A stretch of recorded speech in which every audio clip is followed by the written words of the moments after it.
शायद इतनी तेजी से न चलती। ओढ़नी हाथ में थी। ढेरों सितारों के लालच ने सिर उठाया और दोनों बालिकाओं ने जगह जगह से जाने कितने सितारे तोड़कर दम लिया। बाद में मीनू ने सभी सितारे और गुड़िया की चुनरी रीतू को दे दी। रात को सितारे टांगते समय वह यह जरूर सोच रही थी, पता नहीं भाभी ने इतने अस्त व्यस्त ढंग से सितारे कहाँ से तोड़कर दिए हैं। सितारे अधिक थे, सो कुछ काम अगले दिन पर छोड़कर दीदी सो गई। अगले ही दिन मोहल्ले में एकाएक विस्फोट हुआ। शगुन को अपनी सहेली के बच्चे के नामकरण पर जाना पड़ा, तो सोचा क्यों न वही चुनरिया ओढ़कर जाया जाए।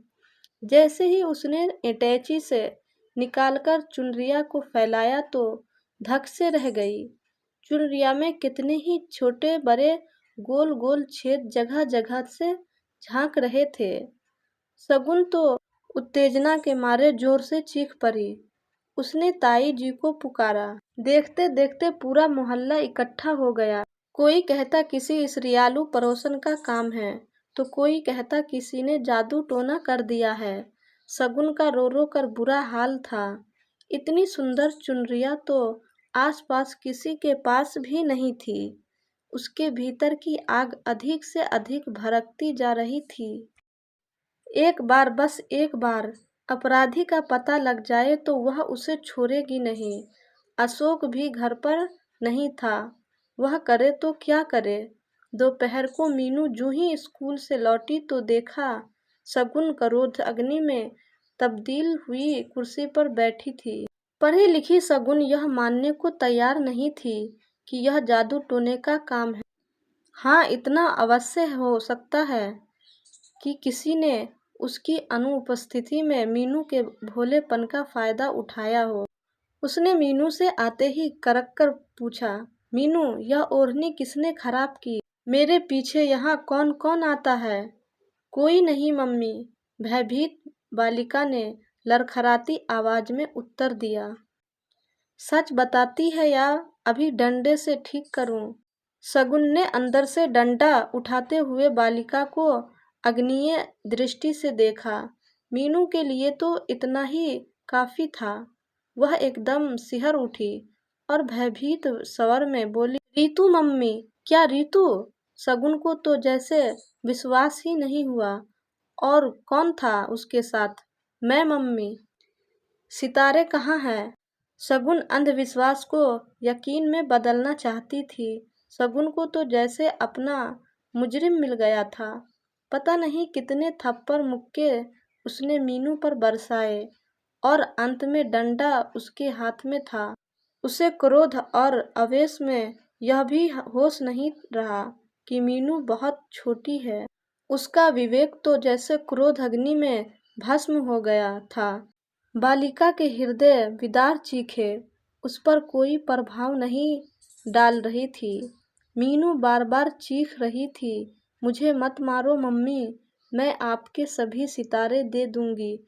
मत मारो मम्मी, मुझे पता नहीं था, मुझे माफ कर दो मम्मी।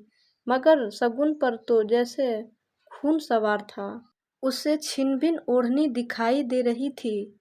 उसके सच्चे गोटे और जरी की हजारों की ओढ़नी इस हट्ठी बालिका ने पल भर में बर्बाद कर दी। क्रोध में उसे यह भी पता नहीं था वह मार कहाँ रही है और बच्चे को चोट कहाँ लग रही है। पता नहीं कौन सी भरास, कौन सी कुंठा कब से उसके अचेतन मन में कुंडली मारे बैठी थी, जो एकदम फन उठाकर खड़ी हो गई। आखिर ताई ने भागकर उसके हाथ से डंडा छीनकर फेंकते हुए कहा, क्या बच्चे की जान ही ले लेगी बहू? यूं तो कसाई भी नहीं मारते। आज इसकी अपनी माँ होती तो क्या इतनी बेरहमी से बच्ची को मारती? और ताई डबडबाते हुए मीनू को गोद में उठाकर ले गई।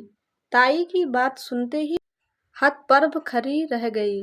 वह एकदम गलानी से भर उठी और कुर्सी पर बैठकर फूट फूट कर रोने लगी। शाम होने पर अशोक घर लौटा तो उसे सब बातों का पता लग चुका था। वह समझ नहीं पा रहा था दूसरा विवाह करके उसने कौन सा भूल कर दी। भीतर आकर अशोक ने शगुन से मीनू के विषय में पूछा तो वह रो उठी। आज तुमने अच्छा नहीं किया शगुन, कहते हुए अशोक ताई के घर से मीनू को लाने चला गया। मीनू को देखते ही अशोक ने उसे कसकर सीने से लगा लिया। मेरी बच्ची, वह दुबदुबाया। मीनू ने आंखें खोलकर पापा को देखा। शादी के बाद अशोक ने पहली बार मीनू को इतना टूटकर प्यार किया। उसके स्नेह स्पर्श से मीनू तो जैसे निहाल हो उठी, मगर उसके शरीर पर चोटों के निशान मीनू से पहले बोल उठे। अशोक की आंखों से आंसू झरने लगे। मीनू आंखें बंद किए अब भी सुबक रही थी।